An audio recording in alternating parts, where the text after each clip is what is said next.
안녕하십니까. 한국폴리텍대학 성남캠퍼스 그린반도체 설계과 이현 교수입니다. 지금부터 2024학년도 그린반도체 설계과 하이테크 과정 학과 설명을 시작하도록 하겠습니다. 자, 우리 학과에 대한 교육 과정입니다. 자, 첫 번째로 우리는 반도체 설계학과이기 때문에 반도체 설계 전문가를 양성하는 것을 목표로 합니다. 자, 기본적으로 우리가 스텝이 첫 번째, 두 번째, 세 번째, 네 번째로 이제 구분할 수가 있는데, 첫 번째는 이제 전공에 대한 기본 교육입니다. 자, 전공 기본 교육이기 때문에 전공자도 있을 수 있고 전공이 아니신 분들도 있을 수 있죠.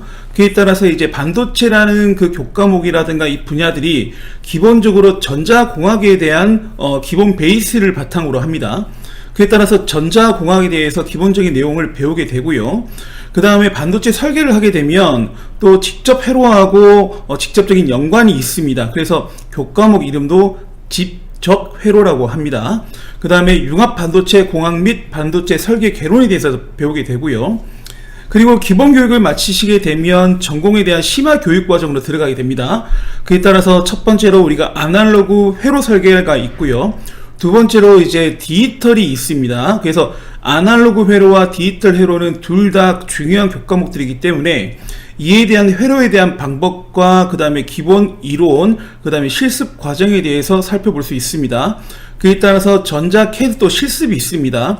CAD라는 것은 우리가 일종의 건물을 짓기 위해서도 마찬가지로 설계도가 있어야 되는 것처럼 반도체나 어떤 전기전자 회로를 기반으로 해서 회로를 이제 우리가 이제 설계를 해야 되는데 그때 배워야 할 툴이 CAD 툴이 이제 있습니다. 우리 학과에서는 ORCAD 및 이제 알렉으로 PCB 아트웍이라는 툴을 이용해서 우리가 진행을 하는데요. 이런 툴들을 이용해서 여러분들이 전자 CAD에 실습을 하게 됩니다. 그 다음에 직접 회로 레이아웃이라든가 디지털 제어 실습이라는 게 있고 이후에 추가적으로 또 설명을 드리도록 하죠.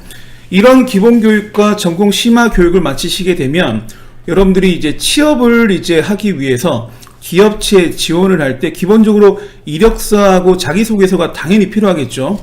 그러나 우리는 이제 추가적으로 한 가지 더 요구를 합니다. 학생들한테.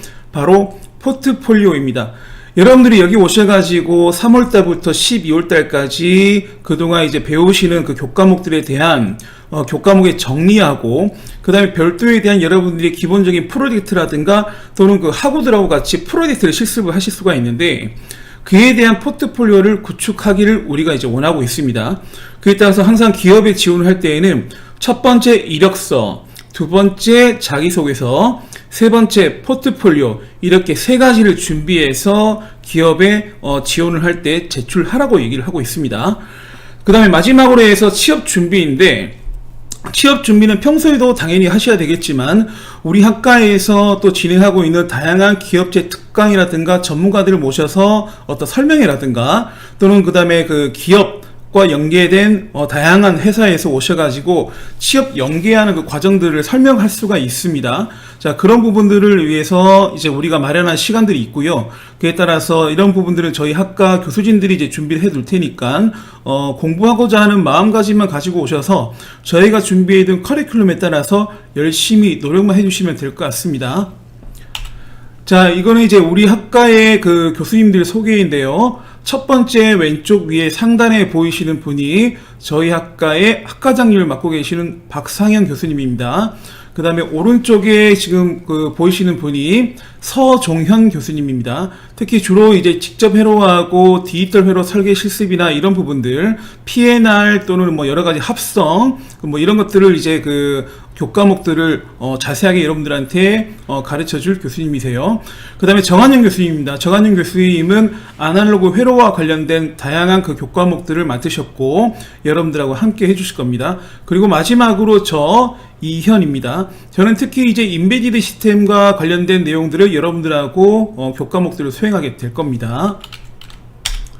자, 이게 지금 보게 되면 실질적으로 크게 우리가 이제 분야별로 종류를 만들어서 그 디테일하게 세부적인 항목들을 뭘 배우는지 여러분들이 보시는 화면인데요.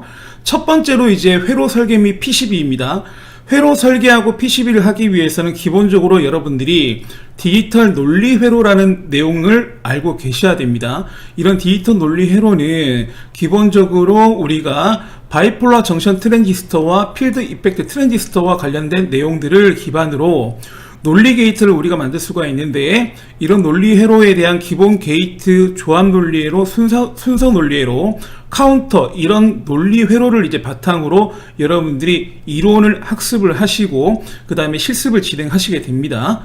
자, 그 다음에 ORCAD라고 해서 회로 설계를 해야 되는데, 이때 사용하는 소프트웨어 툴이 바로 ORCAD라고 합니다. ORCAD 캡처 CIS라고도 하는데, 우리 이러한 작업을 할 때 스키매틱이라고 합니다. 이 스키매틱이라는 작업은 말 그대로 회로 설계를, 도면을 작성하는 것을 우리 스키매틱이라고 합니다. 자, 이런 회로들을 이제 다 완성을 하게 되면 어떤 이제 회로가 동작을 할 때 문제가 있는지 없는지를 시뮬레이션을 하셔야 되는데요. 이 시뮬레이션을 이제 PSpice라고 하는데, 이 PSpice 그 툴을 이용해서 여러분들이 설계해서 했던 그 내용들을 시뮬레이션을 해서 결과 값을 확인하시게 됩니다. 자, 그 다음에 마지막으로 이제 여러분들이 설계했던 그 기반으로 해서 PCB를 만들어야 되는데요. 이 PCB 설계를 하기 위해서는 이 알레그로라는 그 소프트웨어 툴을 이용해서 여러분들이 PCB를 하시게 됩니다. 자, PCB라는 것은 프린티드 서킷 보드라고 해서 여러분들이 쉽게 생각해서 컴퓨터에 있는 메인보드라든가 다양한 보드들 있죠. 예, 그 보드를 만드는 작업 과정이라고 보시면 될 것 같아요. 자, 그래서 회로 설계 및 PCB를 배우시게 됩니다. 자, 두 번째로는 아날로그 회로 설계입니다. 아날로그 회로는 기본적으로 회로 이론과 전자 회로를 여러분들이 기본적인 이론 내용들을 좀 아셔야 되고요. 그에 따라서 여기를 와서 회로, 전자 회로 개념을 여러분들이 학습하시게 됩니다. 이때 우리가 사용하는 또 소프트웨어 툴이 있는데 버추소라고 합니다. 이런 버추소 툴을 이용을 해서 아날로그 회로 설계에 대한 이론 및 실습을 여러분들이 진행하시게 됩니다. 자, 세 번째는 디지털 회로 설계입니다. 말 그대로 이제 디지털 같은 경우에는 0과 1에 대한 비트 신호를 이용해서 다양한 회로를 우리가 제작을 하고 그 다음에 통신이라든가 제어를 수행할 수가 있는데, 기본적으로 우리가 알아야 될 또 언어가 있습니다. 바로 베릴로그 HDL이라고 합니다. 베릴로그 HDL에서 HDL은 하드웨어 디스크리션 랭귀지라고 합니다. 말 그대로 하드웨어를 묘사하는 언어가 바로 HDL입니다. 이 언어를 바탕으로 여러분들이 FPGA 설계를 하시게 되는데, 이 FPGA는 우리 학과에서 보유하고 있는 장비는 AMD사의 FPGA를 사용하고 있습니다. 징크 계열을 사용하고 있는데, 이전으로 하게 되면 AMD가 아니라 아마 자일링스로 아마 여러분들이 기억하실 분들이 많을 것 같아요. 자일링스사가 AMD로 이제 인수 합병되어졌기 때문에 지금은 자일링스가 아니라 AMD라고 표기하는 것이 올바른 방법입니다. 그에 따라서 이제 FPGA의 베릴로그 HDL 언어를 이용해서 여러분들이 설계를 하시고 나면 그 설계된 내용들이 결과가 제대로 나오는지 안 나오는지 확인하셔야 되겠죠. 그 확인하시는 과정에서 보게 되면 이제 시뮬레이션을 하게 되는데요. 우리가 이제 시뮬레이션 할 때에는 이제 비바도라는 툴을 이용을 합니다. 자, 이런 비바도 툴을 이용해서 이제 시뮬레이션을 하고 그에 따른 합성, 그 다음에 PNR과 관련된 작업들을 수행을 해서 하나의 칩을 만들 수가 있는 제작 과정을 배우시게 됩니다. 이걸 SOC라고 하는데 시스템 온 칩이라고 합니다. 자, 그 다음으로는 여러분들이 기본적으로 또 알아셔야 되는 내용이 컴퓨터 프로그래밍을 아셔야 됩니다. 우리 학과에서는 컴퓨터 프로그래밍 언어 하게 되면 기본적으로 C 언어와 파이썬 이 두 개를 이제 배우시게 되는데, C 언어 같은 경우에는 너무나도 이제 기본적이고 중요한 컴퓨터 프로그래밍 언어죠. 특히 우리가 인베디드 시스템을 이제 학습을 하거나 다양한 여러 가지 그 언어들을 이제 사용을 할 때 기본 베이스가 되는 게 바로 C 언어입니다. 자, 두 번째로는 이제 파이썬을 또 여러분들이 학습하시게 되는데, 특히 우리가 인베디드 시스템을 할 때 라즈베리 파이 같은 오픈 플랫폼 그 환경에 있는 보드를 사용하시려고 하면 C 언어도 이제 그 코딩이 가능하시지만 파이썬을 이용해서도 코딩이 가능하십니다. 그래서 파이썬을 배우게 됩니다. 자, 그 다음 마지막으로 이제 인베디드 시스템인데요. 인베디드 시스템 하게 되면 오픈 플랫폼인 아두이노라든가 라즈베리 파이를 여러분들이 기본적으로 배우실 수가 있고, 그 다음에 8비트 MCU인 아트메가 128을 학습하실 수가 있습니다. 그 다음에 이제 32비트 MCU인 ARM입니다. 어드밴스드 리스크 머신이라고 하는 STM 마이크로 일렉트로닉스사의 STM32F429 코텍스 M4 MCU를 여러분들이 배우실 수가 있습니다.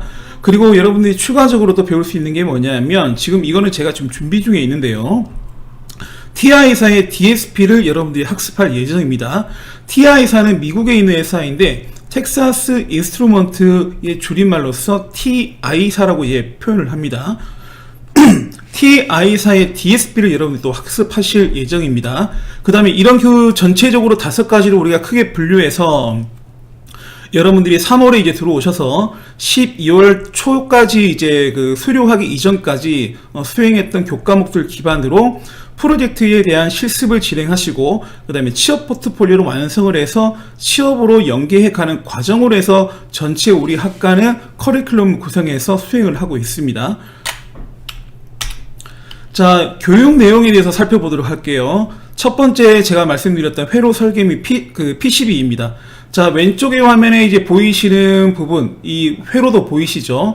알레그로 ORCAD 17.4라고 되어 있는데 이 17.4는 이 소프트웨어 버전을 얘기합니다. 자, 여기에 있는 것처럼 우리가 어떤 건물을 만약에 짓기 위해서 이제 한다고 한다면 설계 도면이 있어야겠죠. 마찬가지로 어떤 보드를 만든다. 뭐 예를 들면 메인보드를 만든다 그러면 그 메인보드에 대한 설계도가 있어야 될 겁니다. 그 설계도처럼 우리가 만드는 작업을 이제 스키매틱이라고 하는데 지금 여기서 보고 계시는 것들은 우리가 올해 우리 학생들이 수업을 들으면서 진행했던 회로도입니다. 아두이노를 레퍼런스로 삼아서 스키매틱을 수행을 했고 그 아래에는 PCB 보드를 설계한 다음에 완성한 내용이 되겠습니다.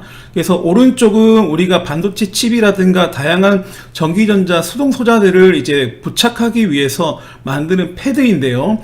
그 패드 스택들을 이용을 해가지고 풋프린트라고 해서 반도체를 붙일 수 있는 자리를 얘기합니다.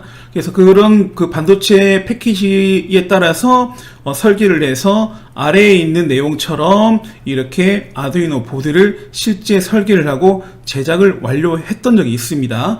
그래서 이거는 실제 우리 학과 학생이 수행한 이제 보드 설계가 되겠습니다. 자, 두 번째로는 이제 벌초소입니다. 아날로그 회로 실습입니다.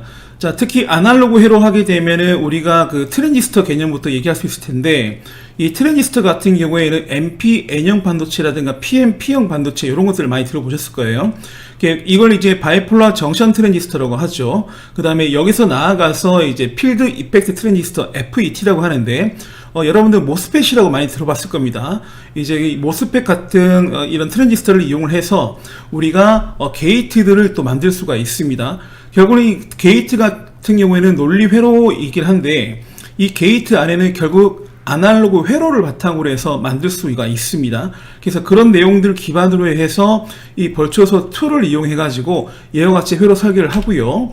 그 다음에 그 회로 설계를 바탕으로 해서 입력값에 따라서 올바르게 출력값이 나타나는지를 시뮬레이션을 할 수가 있습니다. 그 시뮬레이션을 하고 그 다음에 그 완성된 이거는 투 낸드를 얘기한 건데 그 낸드 게이트를 이제 우리 설계가 제대로 됐는지까지 마지막으로 확인하는 그런 과정들이 되겠습니다. 이게 아날로그 회로 실습이 되겠습니다. 자, 그 다음에 이제 배울 수 있는 것이 바로 왼쪽에 있는 이런 코드들이 바로 베릴로그 HDL입니다. 자, 베릴로그라는 것은 이제 이름을 얘기하는 거고 HDL은 하드웨어 디스크립션 랭귀지, 하드웨어를 묘사하는 언어라고 할 수가 있는데 지금 이제 if문 지금 되어 있는데요. 여러분들 if문 하게 되면 아마 C 언어에서 많이 들어보셨을 것 같아요. 이 C 언어에서 사용하고 있는 if문이라든가 for문, while문도 마찬가지로 베릴로그 HDL에서도 문법적으로 사용을 하고 있습니다. 그래서 얘 같은 경우는 뭐냐면은 디코더인데 디지터 논리회로에서 배울 수 있는 또 하나의 그 챕터 중에 하나입니다. 그 조합 논리 회로 중에 하나가 바로 이제 디코더인데 이 디코더를 우리가 진리표를 바탕으로 해서 이 진리표를 이해를 하고 그리고 이 진리표에 나타난 것을 회로적으로 어떻게 구성할 수 있는지 이해를 바탕으로 이 왼쪽에 있는 것처럼 우리가 베릴로그 HD를 이용해서 코드를 이렇게 프로그램을 할 수가 있습니다. 이걸 이제 우리가 HDL로 RTL 레벨로 설계한다고 얘기를 하는데 이 설계된 내용들이 제대로 수행이 되는지를 시뮬레이션을 할 수가 있습니다. 그래서 오른쪽에 있는 여러 가지 파형들이 보이게 되는데 이게 바로 이제 비바도라는 툴을 이용해서 실제 설계한 그 시뮬레이션 결과 파형들을 확인을 하는 과정들입니다. 자, 이런 내용들을 또 여러분들이 또 배우실 수가 있습니다. 자, 그 다음에 앞서 배웠던 RTL 레벨로 수행한 베릴로그 HDL 설계 방법을 토대로 해서 여러분들이 이런 내용들을 또 설계를 하실 수가 있습니다. 자, 여기서 보게 되면 심비전이라고 해서 이걸 이제 시뮬레이션 하시게 되면 앞에 있던 내용처럼 우리가 비바도에서 했던 것처럼 이런 시뮬레이션 결과를 이제 보실 수가 있습니다. 이 시뮬레이션 결과를 바탕으로 해서 스키매틱을 만들게 되시면 이 두 번째 지금 그림처럼 이와 같이 실제 어떤 회로처럼 이제 보이게 되는 것이죠. 자, 여기서 이제 합성을 하시게 되면 이와 같은 과정을 가시게 되고, 이것을 합성을 한 다음에 문제가 없다고 했을 때 바로 PNR, Place and Routing이라고 합니다. 자, PNR 과정을 하게 되면 실제 우리가 알고 있는 이런 반도체 칩으로 제작이 가능하십니다. 이런 과정들을 여러분들이 또 배우실 수가 있습니다. 자, 그리고 인베디드 시스템입니다. 기본적으로 오픈 플랫폼이 아두이노라든가 라즈베리 파이 4를 여러분들이 여기 와서 학습을 하실 수가 있습니다. 기본적으로 아두이노 같은 경우는 여러분들 아마 많이 들어보셨을 것 같습니다. 8비트 MCU인 아트메가 328을 내장한 이제 오픈 플랫폼 중에 하나이죠. 그 밑에 거는 라즈베리 파이 4입니다. 최근에는 라즈베리 파이 5까지 나왔지만 그 라즈베리 파이 5는 현재 좀 구하기 어렵기 때문에 라즈베리 파이 4B를 이용해서 여러분들이 또 학습하실 수가 있습니다.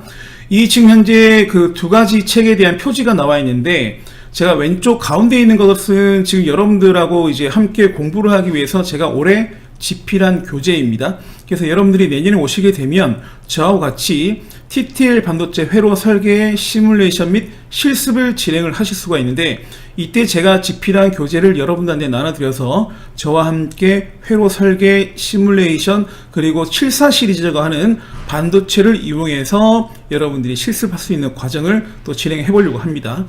자, 오른쪽에, 맨 오른쪽에 있는 것은 라즈베리 파이 4와 관련된 교재인데요.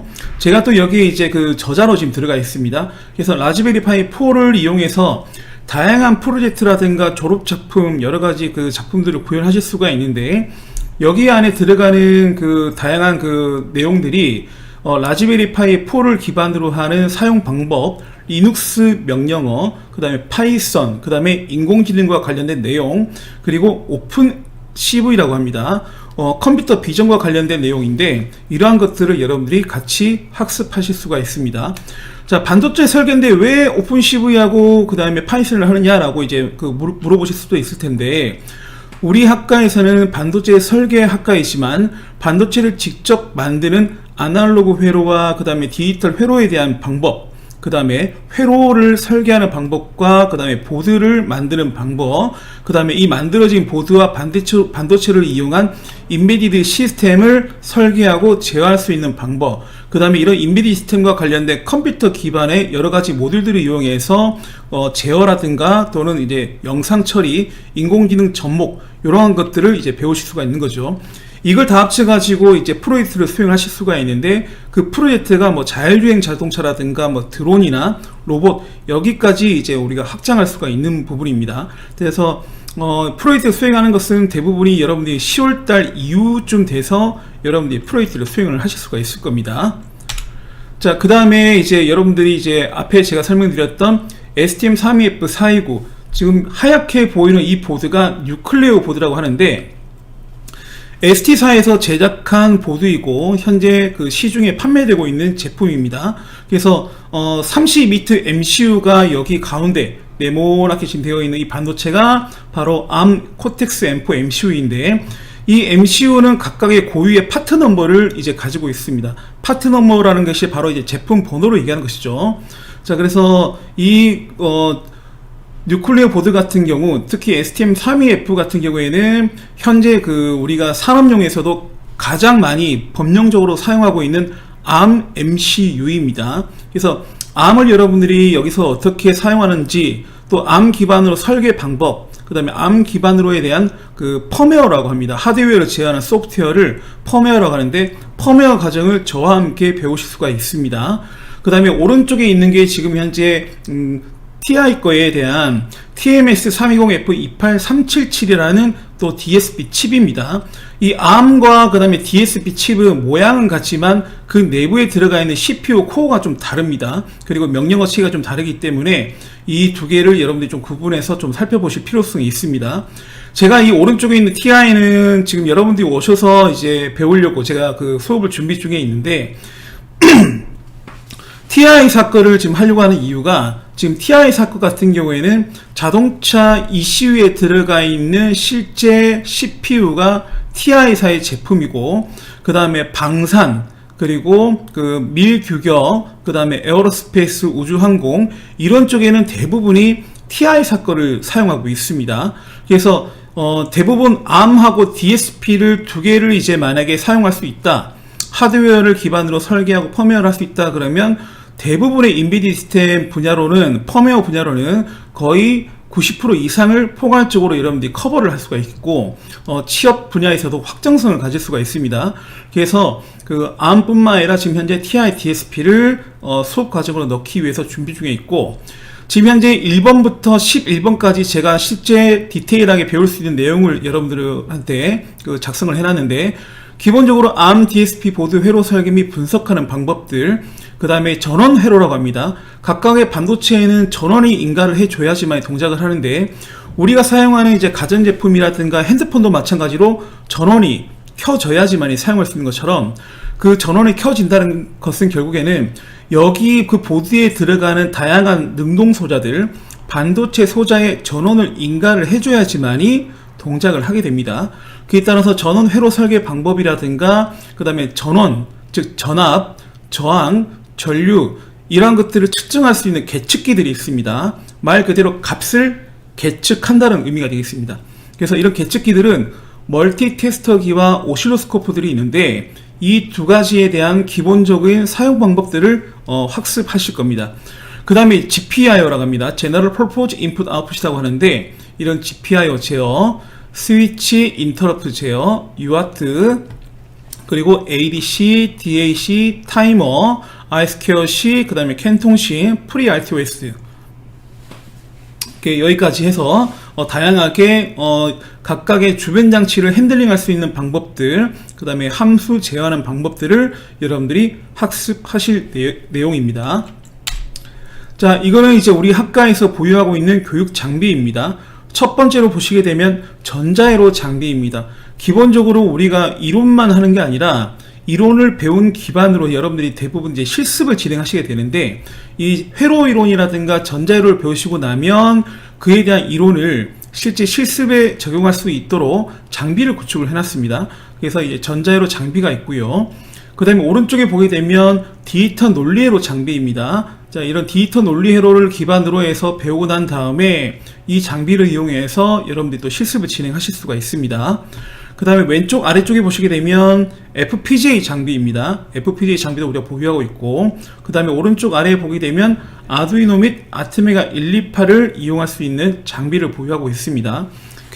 마찬가지로 이런 장비들 하나하나가 이제 그 고가에 대한 장비들이기 때문에 여러분들이 이제 별도로 보드를 구매한다거나 장비를 구매한다거나 할 일은 없습니다. 그냥 여러분들이 그 의지와 그 다음에 나는 꼭 취업을 하겠다 라는 그 생각만 가지고 오시면 여러분들이 이제 그 부품이라든가 보드라든가 장비 이런 것들 모두가 이제 무료로 사용하실 수 있기 때문에 그런 거는 이제 크게 걱정 안 하시고 오시면 될 것 같습니다. 자, 그에 따라서 지금까지 제가 설명드렸던 내용들 기반으로 우리 학과 학생들이 올해 2023년도에 IT 융합 전자회로 경진대회를 참가를 하게 되었고, 우리가 이제 올해 3월에 오픈을 했는데, 첫 해에 대상을 수상을 하게 되었습니다. 그래서 대상, 동상, 산학협력상에 해서 이제 우리가 이제 학생들이 이제 수상을 했던 실적들이 있습니다. 그래서 여러분들도 이제 2024년도에 들어오셔가지고 공부를 수행하시면서 이런 경진대회도 한번 또 참석을 하셔가지고 좋은 성과를 만들어냈으면 하는 바람입니다. 자, 그리고 또 우리가 학과에서는 다양한 기업들과 이제 연계되어져 있습니다. 반도체 우리 설계학과이기 때문에 반도체와 관련된 기업뿐만 아니라 다양한 그 회사들하고 연계가 되어져 있고, 그리고 저도 또한 여기서 이제 근무한 경력이 있기 때문에 우리 학생들이 또 취업한 여러 회사들이 많습니다. 벌써 우리 제자들이 벌써 팀장이나 실장, 임원급까지 지금 올라가는 우리 학생들도 있어서요.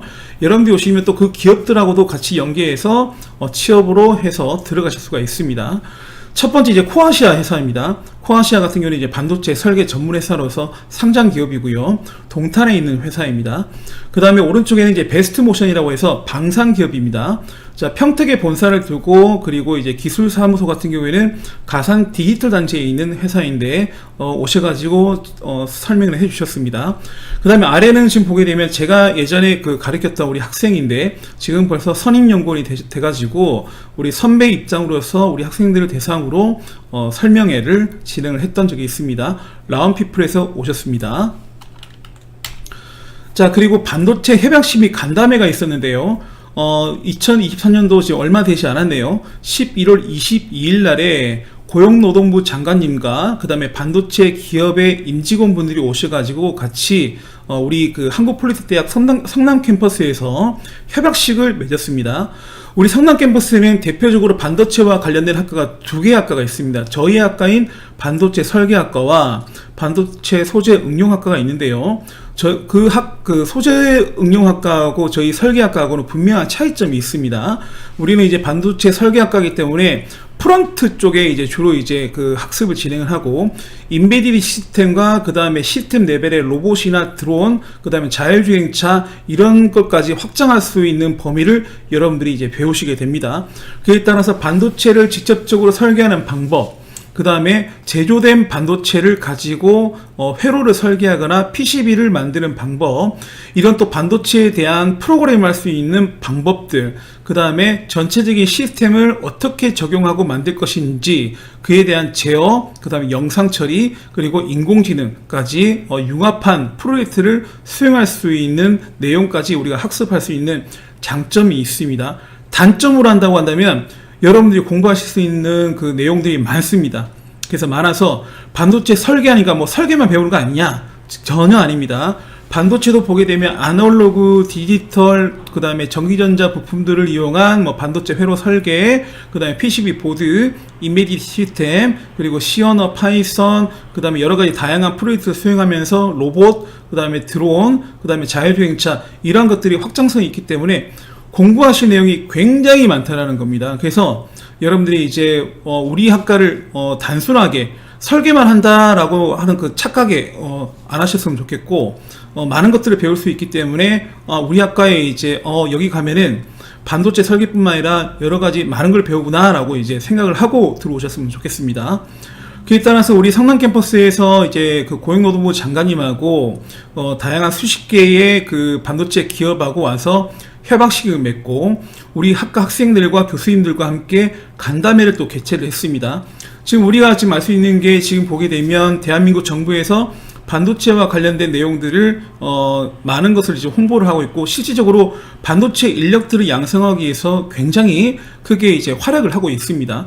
그에 따라서 우리 학과도 지금 그 2023년도부터 신설학과로서 개설되면서 우리 학생들을 이제 같이 양성을 하고 있는 입장이고요. 여러분들도 이제 이런 기회를 바탕으로 해서 우리 학과에 오셔가지고 열심히 공부하시고 수행하셔서 꼭 취업을 이루셨으면 하는 바람입니다. 자, 학교 생활에 대해서 좀 말씀을 더 드려볼게요. 첫 번째 여러분들이 가장 그 중요하게 생각하는 게 아마 금전적인 부분이 아닐까. 그 다음에 또 학교 생활을 또 하는 부분이 어떤 게 있을까. 그런 것들이 이제 궁금하실 수가 있을 텐데, 첫 번째는 일단 등록금이 무료입니다. 등록금은 전혀 여러분들이 부담하실 그 필요는 없고요. 두 번째로는 이제 기숙사가 이제 제공이 됩니다. 지금 기숙사 같은 경우에는 지금 보게 되면 6번 건물입니다. 6번 건물이 지금 한울관이라고 해서 기숙사인데, 기숙사가 무료이기 때문에 전혀 돈이 들지 않는다라는 겁니다. 그에 따라서 단점으로 좀 얘기를 한다고 한다면 기숙사 건물이 좀 오래됐어요. 오래돼서 여러분들이 좀 시설 부분에 대해서는 크게 이제 기대를 안 하시는 게 좋을 것 같고, 이제 우리가 2025년도인가요? 이제 여기가 지금 다시 인테리어하고 한다고 하는데, 여러분들은 이제 내년 2024년도에 오시기 때문에 그 혜택은 보실 수 없을 것 같고, 우리 학과 학생들 얘기를 들어보게 되면, 기숙사도 뭐 초반에는 좀 그렇긴 한데, 적응이 된다고 합니다. 그 다음에 또 단점이라고 한다면, 우리가 여름방학이 7월 중순부터 8월 중순까지가 있습니다. 한 달 정도 여름방학을 하는데, 그때는 이제 우리가 2학기 때 복학하는 학생들도 있고 하기 때문에, 이제 우리 성남 캠퍼스는 학위 과정하고 하이테크 과정이 둘 다 있습니다. 여러분들이 지금 하이테크 과정을 들어오시게 되는데, 학위과정 학생들은 휴학한 학생들이 다시 복학하는 경우도 있어서, 그 다음에 또 방학 기간에 또 재정비하는 기간이 있기 때문에 이 여름방학 한 달 기간 동안에는 기숙사를 나오셔야 됩니다. 나왔다가 다시 이제 들어가시게 되는데, 이 한 달을 제외한 나머지는 이제 기숙사를 계속 사용하실 수가 있습니다. 그래서 하이테크 과정으로 들어오시는 우리 학생분들은 등록금, 기숙사 무료입니다. 그 다음에 이제 우리 여기 보게 되면 2번 건물에 지금 보시게 되면 그 지하 1층에 식당이 있습니다. 식당이 있는데 여기는 이제 조식, 석식, 중식, 조식, 중식, 석식을 3끼를 다 여러분들이 드실 수가 있는데요. 마찬가지로 무료입니다. 이제 하이테크는 모든 게 무료입니다. 등록금, 기숙사, 식비가 모두 무료이고요. 제가 알기로는 또 소정의 그 교육 훈련 수당이 또 나오는 것으로 알고 있습니다. 정확하게 지금 현재 얼마 이제 나오는지는 지금 제가 기억을 못 하는데 그렇게 많지는 않고요. 여러분들이 이제 그래도 좀 받을 수가 있다라는 거고요. 그리고 마지막으로 여러분들이 그 수업을 진행을 하면서 이제 받아볼 교재라든가 부품들, 뭐 보드, 장비 사용하는 거 당연히 무료입니다. 그래서 이제 비싼 것들은 저희가 여러분들한테 나눠드리고 나중에 회수를 하는데, 보통 보면 그 우리가 소모품들도 많기 있기 때문에 그런 것들은 이제 구입을 계속 합니다, 매년마다. 그래서 이런 것들은 이제 다 무료이기 때문에 크게 걱정하지 마시고 오시면 충분할 것 같습니다. 그리고 중요한 게 우리 그 그림 반도체 설계학과는 지금 보게 되면 드림관이라고 합니다. 지금 드림관. T자 모양으로 되어 있는 3번에 해당하는 T자 모양의 건물을 사용하고 있고, 저희 학과는 3층에 있습니다. 3층에 있기 때문에, 즉, 우리 그 3층에 학위과정 학생들, 그 다음에 하이테크 과정 학생들, 요렇게 크게 두 가지로 이제 그 과정으로 분류를 해서 학생들이 생활하시게 되고요. 학위과정 학생들이 사용하는 공간하고 그 다음에 여러분들이 사용할 공간이 분리되어 있습니다. 유일하게 공통적으로 사용할 수 있는 공간이라고 한다면 휴게실이 있는데, 그 휴게실은 이제 공통적으로 사용하시게 되고, 그 다음에 화장실 공통적으로 좀 사용하게 되십니다. 그 외에 실습실이라든가 강의실은 아예 분리가 되어 있기 때문에 하이테크 과정 학생들은 하이테크 과정 학생들하고만 이제 수업을 듣고 생활을 하시게 된다라는 점을 말씀을 드립니다. 자, 가장 궁금해 하실 여러분들 그 취업일 거예요. 자, 취업인데, 지금 우리가 아직 학생들이 지금 수료가 지금 다 안 했습니다. 아직 수료를 안 했는데, 이제 거의 이제 수료하려고 하는 이제 마지막 시점이 오긴 왔는데, 첫 번째 우리 학생들이 취업한 회사를 좀 보시면요. 첫 번째 넥스트 칩입니다. 이 넥스트 칩은 전공자도 있고 2명이 그 취업을 했는데, 한 명은 전공자이고 한 명은 전공자가 아닙니다. 비전공자입니다. 그래서 전공이 아닌데 반도체 내가 설계를 할 수 있을까? 라고 이제 물음표를 하실 수도 있을 것 같은데, 할 수 있습니다. 전공자뿐만 아니라 비전공자도 와서 취업을 하실 수가 있고요. 단 조건이 있겠죠. 여기 입학한다고 해서 100% 취업되는 건 아닙니다. 여러분들이 오셔가지고 충분히 성실하게 여러분들이 학교를 다니시고, 그리고 우리가 그 마련해 놓은 커리큘럼대로 이제 공부를 하셔가지고 노력을 하셔야 취업이 되는 것이지, 여기 들어온다고 해서 바로 취업이 되는 건 아니죠. 그렇기 때문에 여러분도 오셔가지고 충분히 노력을 해 주셔야 취업이 된다라는 점, 이건 누구나 다 알고 있는 사실일 것 같습니다. 성실하지 않거나 열심히 하지 않는다고 한다면 결과는 뻔하겠죠. 자, 그래서 넥스트 칩은 그 조기 취업을 한 학생들입니다. 우리가 3월에 들어와서 12월에 보통 이제 수료를 하게 되는데, 일반적으로 11월 달에 취업을 많이 하게 됩니다. 그 다음에 좀 빨리 하는 경우에는 여름에도 취업을 하게 되는데, 이 친구들이 여름 때 취업을 한 학생들이 됩니다. 그 다음에 뭐 퀄리타스, 시드코어, 실리콘 마이터스, 그 다음에 캐티, 코아시아 넥스에, 코아시아 세미코리아, 이렇게 지금 현재 취업이 됐는데요. 지금 보게 되면 또 특히 여기 오셔가지고 또 대학원을 또 생각하시는 분도 계실 것 같아요. 공부하다 보면 이제 나는 이쪽에 반도체 설계라든가 이런 쪽 분야로 해서 좀 더 심도 있게 공부를 하고 싶다라고 해서 대학원을 또 진학하려고 하는 또 학생들도 간혹 있습니다. 지금 특히 여기 보게 되면 캐티, 한국전자기술연구원 같은 경우에는 여기는 일단 취업으로 해서 추후에 2024학년도에 대학원으로 연계해서 가는 과정입니다. 그래서 이 학생 한 명이 여기에 캐티로 지금 현재 취업을 한 상태에서 급여를 받으면서 이제 추후에 대학원까지 연계할 수 있도록 가는 과정으로 해서 우리 학과 학생이 또 취업을 했습니다. 그리고 지금 대부분의 학생들이 지금 보게 되면 연봉이 4천만 원 이상 지금 높게 받고 있습니다. 지금 현재 2023년도 지금 현재 11월 말인데요. 지금 이 시점으로 기준으로 한다고 한다면 우리 학과 학생들이 지금 보게 되면 취업이 지금 결정된 학생들도 꽤 있는데 최저 연봉이 3,600 이상으로 지금 들어오고 있고요.